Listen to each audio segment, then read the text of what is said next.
Welcome to the All Facts Matter podcast, where we push back against corporate media propaganda with facts, evidence, and data. I'm Peter, the author of All Facts Matter. Let's begin. Last Friday's employment situation summary was largely brushed aside as news of Wall Street's epic tantrum over President Trump's Liberation Day tariffs dominated corporate media.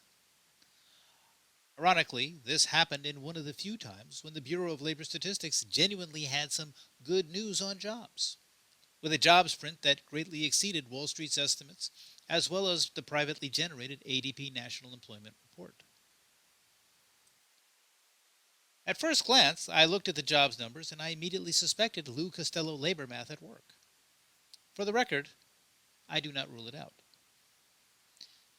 However, with the ADP report and both surveys within the employment situation summary showing employment gains, we are seeing some jobs gains for the month of March.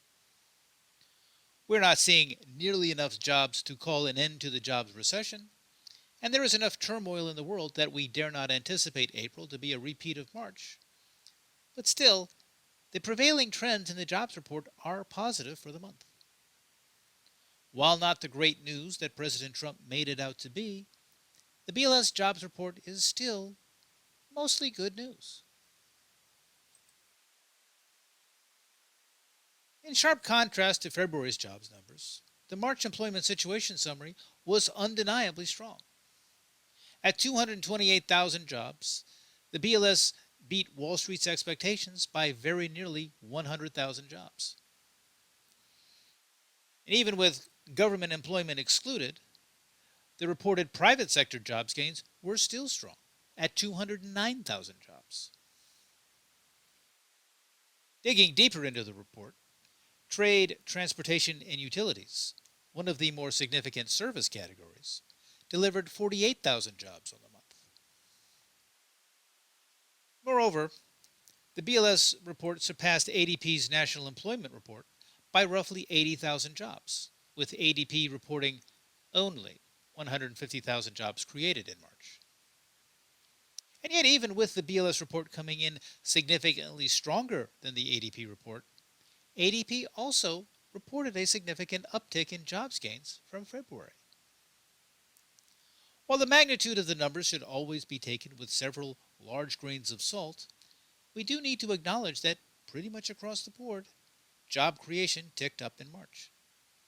And that is unquestionably good news, and we should acknowledge that. For his part, President Trump was naturally quite happy with the jobs numbers and was equally happy to take a victory lap for it, which he did on both the WhiteHouse.gov website and on his Truth Social social media account. Even CNN touted the jobs number as a strong economic signal and a sign that the economy is presumably still doing well, in large part because economists had underestimated the report so significantly. When even CNN can find little reason to throw shade at President Trump, there is no denying that the jobs report is good news. However, while corporate media was once again content to focus only on the top-level numbers, we should note that not all of the data was as positive.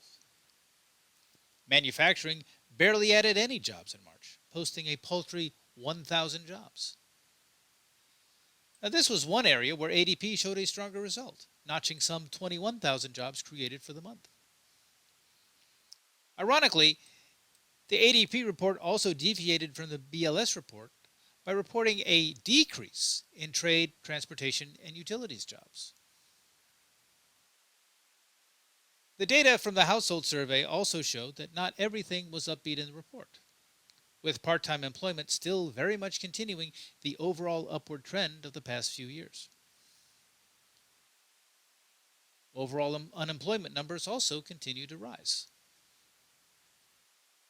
And even more concerning is the continued accelerated rise of those counted as not in the labor force. And while this number did ease slightly in March, since last fall, the rate of increase has risen sharply. And that by itself is an ominous red flag, as the number of potential workers not in the labor force has been rising steadily since January of 2022. The rising trend among those counted as not in the labor force is a pointed reminder that the real unemployment rate continues to be significantly higher than the official rate, which printed at 4.2% for March. When those not in the labor force but who want a job now are included in the unemployment calculation, the rate of unemployment rises to 7.2%. Even with 228,000 jobs created, the United States is still contending with continued joblessness and a deepening jobs recession. The positive jobs news for March, while good, is not good enough to turn that corner. Nor should we ignore the other economic red flags that appeared in March. The Institute for Supply Management's manufacturing PMI dropped significantly in March, moving into contraction territory yet again. The ISM's non-manufacturing PMI also moved sharply lower for the month. With the BLS reporting a weak manufacturing jobs print and ADP reporting a decline in trade, transportation, and utilities jobs, these reversals in both manufacturing and services from the ISM are reason to be prudentially skeptical about the top-level jobs numbers. The BLS report may be good, but it is not that good, and it does not overcome the red flags we are seeing elsewhere. The other PMI data is somewhat mixed. While S&P Global's manufacturing PMI data showed a significant drop, at 50.2 it nevertheless remained above the threshold level of 50, where expansion turns into contraction. The S&P Global Services PMI data provided one of the month's green flags, printing an increase in services expansion. For its part, the Federal Reserve reported manufacturing production increased 0.9% month on month in March. Now, that increase was not only the strongest manufacturing output increase since February of 2024, it marked the fourth straight month that manufacturing output rose in the United States. The last time that occurred was in the summer of 2023.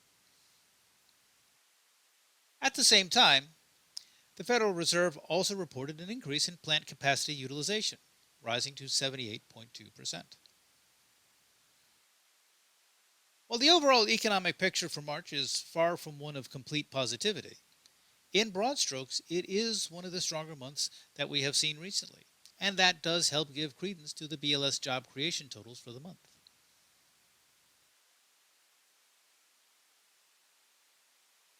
While the March employment situation summary was, on balance, a good jobs report, it is still far short of what is needed to view the jobs recession this country has been enduring since at least November of 2023 as coming to an end.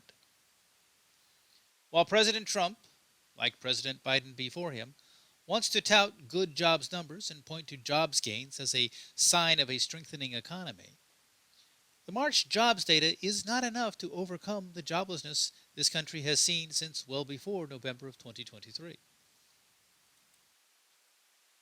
With mixed signals on the health of the manufacturing sector, the extremely weak manufacturing jobs gains reported by the BLS gives no confidence that manufacturing is poised for significant expansion. Having endured contraction for much of the past 2 years, quite a bit more positive data is needed before that sector can be said to be on the road to recovery. Moreover, the red flags within the services sector should not be ignored. Services growth is what has sustained the U.S. economy overall for the past few years, and if that growth falters, the U.S. economy will be heading into some very rough waters indeed. Still, the March employment situation summary was, overall, a good report. It was not a great report, but it was a good report. We should enjoy this good report. If the red flags are any guide, these numbers might not last. If the red flags have any substance at all behind them, not only is the U.S. economy not out of its extended jobs recession, but that recession could very easily get worse in the very near future. The U.S. economy is still in a parlous state and may be about to become even more so. And for the answer to that question, we shall just have to wait and see what unfolds next month. And that concludes this presentation. I hope you found this podcast helpful and informative. Please like it and share this with your friends. Word of mouth is how I publicize my work. Please also consider making a one-time donation or becoming a paid subscriber to All Facts Matter. Your support is what keeps this work going, and I greatly appreciate all of my subscribers. Without you, this work would have no meaning. I encourage everyone to be especially generous with feedback. Leave a word or two in the comments section so that we can keep the discussion going and that we may learn from each other. Thank you all for listening, and have a nice day.